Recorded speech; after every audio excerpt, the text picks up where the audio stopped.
Καλησπέρα. Κυριακή σήμερα, 6 του μηνός, 6 Νοεμβρίου, και θα μιλήσω για την ασθένεια ICD-10 F20 αναισθησία σχιζοφρένεια που με έχει διαγνωστεί το τελευταίο διάστημα, τελευταία 2-2,5 χρόνια, που έχει αλλάξει η διάγνωση. Ήμουνα σε σχιζοσυναισθηματική διαταραχή, F25 μανία, ήμουνα σε διπολική διαταραχή, ψύχωση, αλλά ήμουνα και η πρώτη διάγνωση βγήκε με, τέλος πάντων, μια ολοκληρωμένη ήταν μια πολύ ολοκληρωμένη διάγνωση, η πρώτη διάγνωση που βγήκε από τον πρώτο μου γιατρό, η οποία αναφερόταν σε παρανοϊκού τύπου σχιζοφρένεια. Τέλος πάντων, δεν ξέρω πώς από το παρανοϊκό μπήκαμε στη διπολική, έτσι.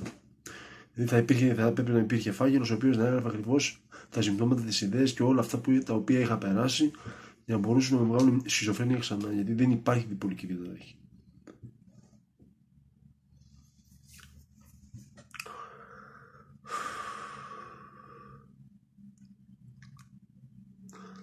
Κάτι άλλο τώρα. Έχω κόψει το χάπι για 2 χρόνια. Έχω κλείσει 1-2 χρόνια εδώ και 1 μήνα. Και μπορώ να πω ότι είμαι πολύ καλά. Η αγωγή μου, η τωρινή νύνα αγωγή μου, έχει παραμετροποιηθεί λίγο.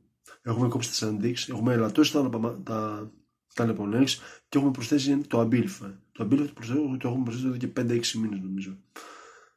Περίπου κάπου τόσο είναι. Και είμαι καλά, μπορώ να πω ότι είμαι λειτουργικός, ώστε να μπορώ να στρέφομαι με τους άλλους ανθρώπους, αλλά μπορώ και να ασχολούμαι με διάφορα πράγματα, όπως είναι ο αθλητισμός, είναι η συμβίωση με τη μητέρα μου στο σπίτι, ας πούμε, έτσι, που είναι μια κατάσταση η οποία, εντάξει, με χαλαρώνει όταν είμαι σπίτι, χαλαρώνω και αφαιρώ, ας πούμε, τα πολλά, και όταν βγαίνω έξω εκεί είναι διαφορετικά τα πράγματα, γιατί δεν μπορώ, ας πούμε, να κάτσω να δουλέψω μια δουλειά, ας πούμε, αυτή που έκανα παλιά, ας πούμε, έτσι. Δεν μπορώ να την ξανακάνω αυτή τη δουλειά, γιατί μου υποτροπίαζα συνέχεια. Και τότε και τώρα, ας πούμε, πέφτω σε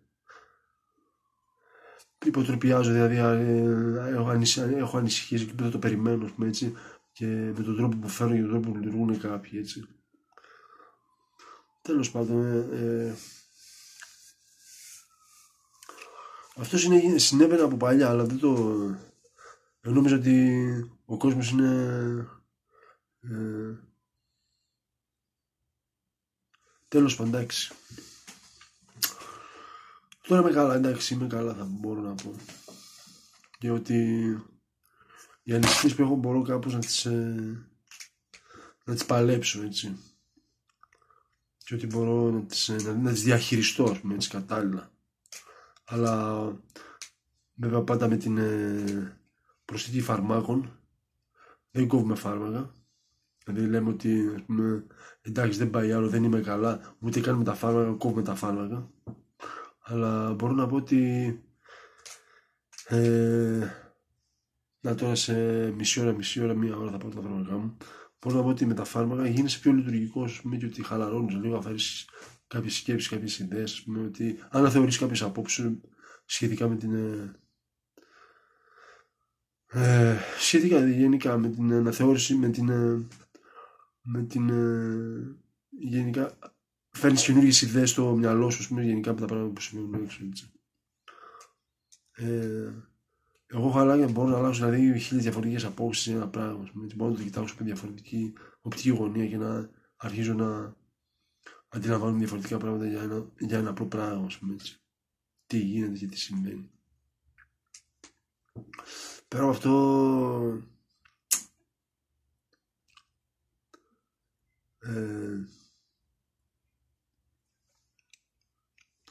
η αθλητική μου η κατάσταση είναι πάρα πολύ καλή. Μπορώ να πω ότι γυμνάζομαι αρκετά.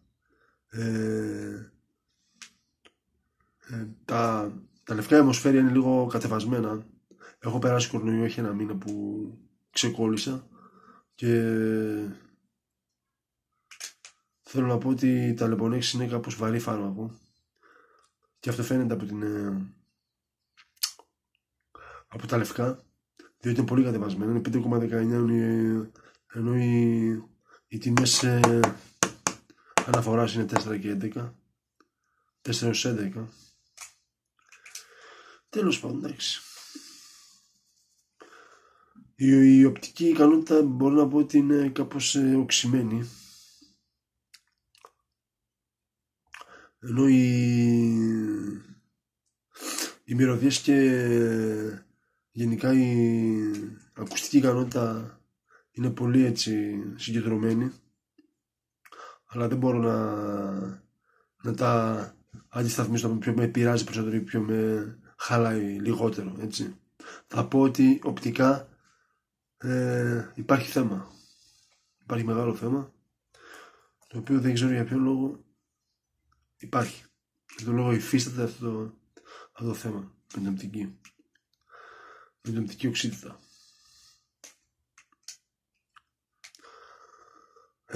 Πέρα από αυτό ότι η ακουστική ικανότητα είναι ότι ακούω φωνές, αλλά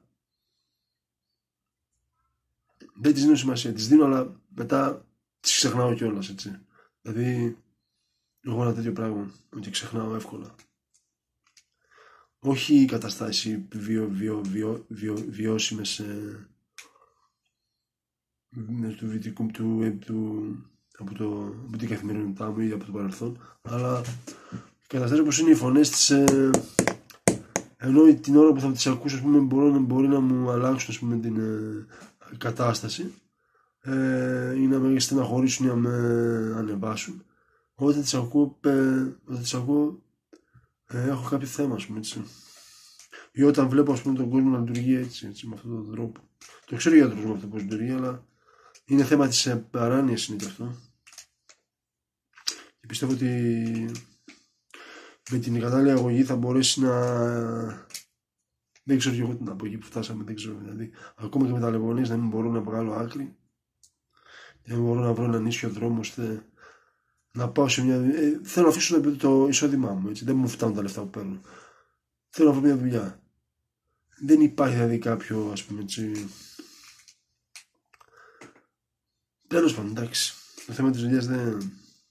και της λειτουργικότητας μέσα στη δουλειά δεν θα το πω τώρα. Εντάξει, το έχω από παλιά μέρα εργασιομηχανής και δούλευα πολλές ώρες και χωρίς να αμείβομαι τα λεφτά που έπρεπε να αμοιβθώ, έτσι.